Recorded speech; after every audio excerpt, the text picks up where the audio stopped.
If you live in a cold climate and you try to grow ginger, you are fighting a losing battle. You plant the root in May, you water it, you pray for it.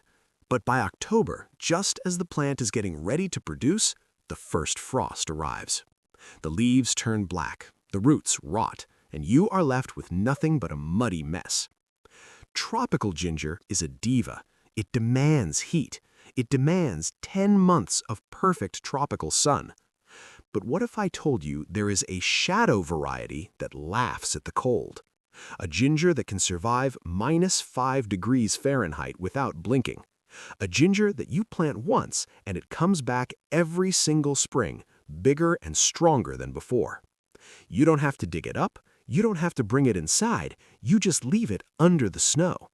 Sounds relaxing, doesn't it? It is called myoga, and for gardeners in the north, it is the holy grail of spice. But if you are new to growing myoga, I want you to listen very carefully. Because myoga loves the shade, it often grows right next to another plant that looks exactly like it. The leaves are identical, the stems are identical. But while myoga is a delicious delicacy, this impostor is filled with a slimy, bitter liquid that tastes like soap. If you harvest the wrong one, you won't just ruin your dinner, you will be eating shampoo.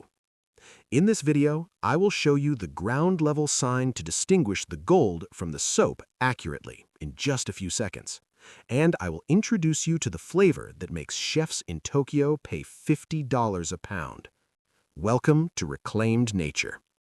To understand this plant, you have to forget everything you know about the ginger in your grocery store. We are going to the misty, cool mountains of Japan.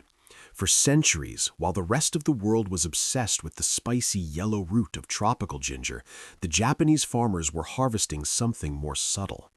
They didn't dig the ground, they didn't kill the plant. Instead, they walked into the deep shade of the forest and looked for small pink jewels poking out of the soil. These are the flower buds of the myoga plant. In Japanese culture, myoga is not just food, it is an obsession. It is a seasonal marker that tells you summer has arrived. There is even an old folktale that warns if you eat too much myoga, you will become forgetful. Some say this story was invented by a greedy monk who wanted to keep all the delicious buds for himself. He told his students it caused amnesia so they wouldn't touch his stash. But biologically, this plant is a survivor. Unlike its tropical cousin, which dies at the first hint of a chill, myoga evolved in the temperate forests of East Asia. It learned to sleep through the freezing winter and wake up when the soil thaws. It became a perennial source of food that required absolutely zero effort from the farmer. So, if this plant is so easy to grow, if it survives the cold, and if it tastes so good that monks lied to keep it for themselves, why can't you find it at Whole Foods? Why is the only ginger you know the hard, woody root from the tropics? Imagine you are a food distributor. You find this incredible plant. It's delicious, it's exotic. You want to sell it to the world. But then you encounter myoga's fatal flaw. Unlike the tropical ginger root, which is basically a rock, you can throw it in a crate, ship it across the ocean for 3 months, and it still looks the same. The myoga bud is a flower. It is soft, it is crisp, it is filled with delicate aromatic oils. From the moment you snap it off the stem, the clock starts ticking. In 2 days, it loses its crunch. In 4 days, it wilts. If you try to stack them in a truck, they crush under their own weight. It is a logistical nightmare. The modern food system is built for durability. It is built for things that can survive a journey of 2,000 miles. Myoga refuses to travel. It demands to be eaten fresh. So, the industry gave up, not because they wanted to hide it, but because they couldn't figure out how to monetize it. They couldn't turn this fleeting moment of beauty into a shelf-stable product. So, it was left behind, forgotten by the commercial world. But here's the twist. This weakness is actually its greatest value. Because it cannot be shipped, it cannot be commoditized. It remains rare. In Tokyo, high-end restaurants pay a fortune for fresh myoga because it is a symbol of immediacy. By planting it in your garden, you are accessing a tier of luxury that money literally cannot buy in a standard supermarket.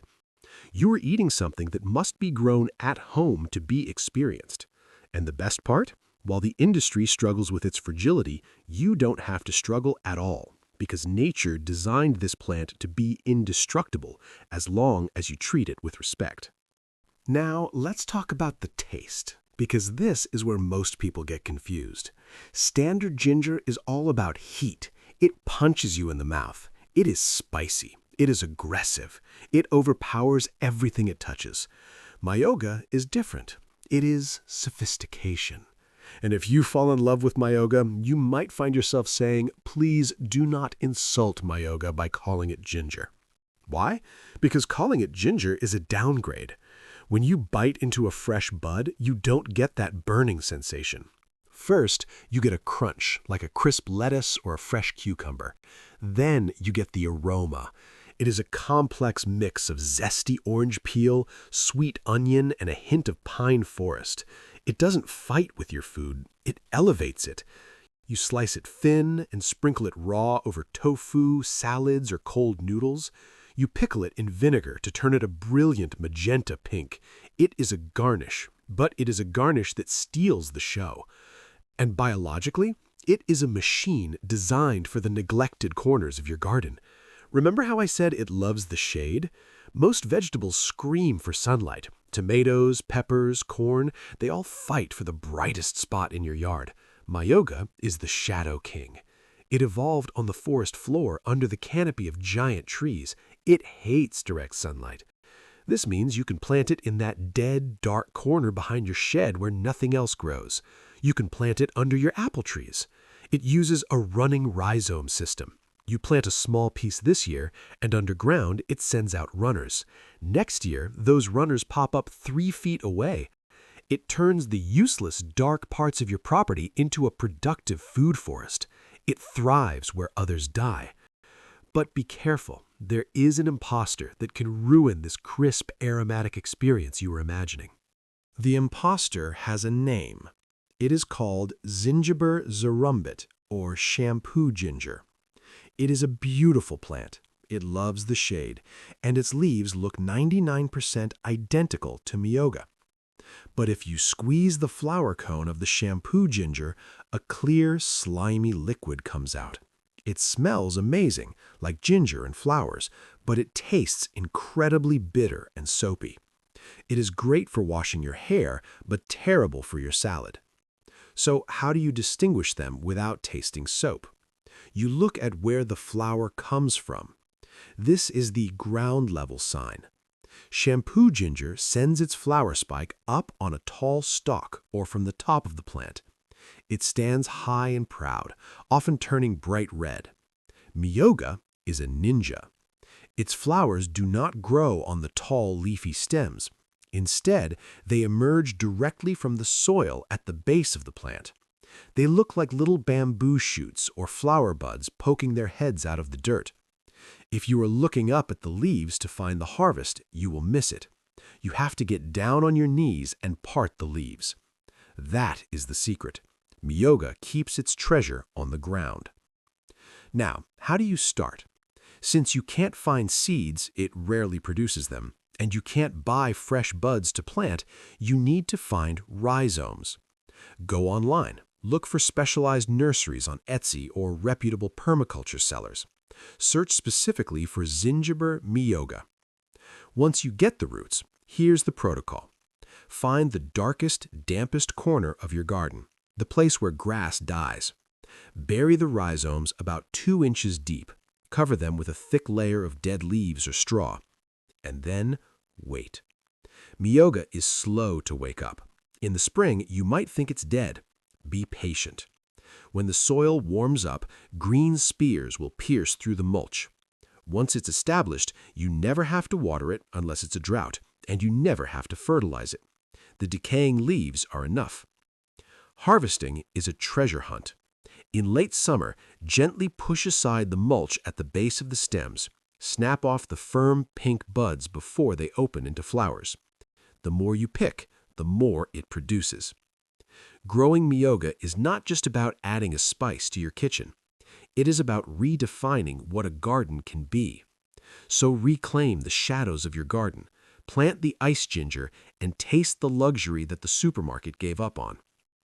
If you are ready to grow the flavor of the samurai, hit the like button. Subscribe to Reclaimed Nature, because the most valuable plants are often the ones hiding in the dark. Knowledge is not lost, it is simply waiting for you to find it.